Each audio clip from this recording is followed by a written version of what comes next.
જય શ્રી કૃષ્ણ, જય ગૌ માતા. હવે જો અમારે 6 વાગ્યે રોજનું રૂટિન છે ગાયોને દોવાનું. તો જુઓ અત્યારે ગોપી દોવાય છે, રાધુ દોવાય છે. તો જુઓ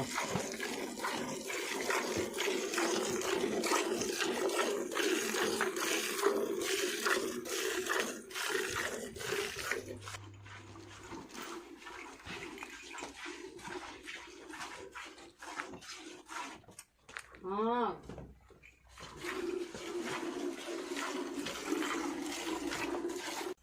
હાલે તને મોરો કરવો જ જોઈએ. હવે જો રાધુને દોવાય છે, કારણ કે રાધુ આકર શેડી છે એટલે થોડીક વાર લાગે દોતા. તો જો રાધુની દોવાની ચાલુ છે. આમ હોજે છે,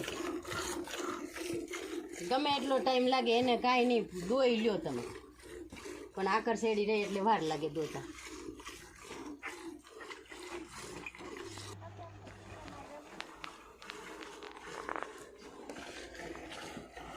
હવે જોવા અત્યારે ગીણું દોવાય છે અને મેઘલને મેં ધવરાવતા નથી. શું કરવાને કે ધવરાવીએ ને તો મેઘલ બટકા ભરે છે, એટલે ધવરાવતા નથી. એટલે પરબારું જો આવી રીતના દોઈને મેલ દઈએ.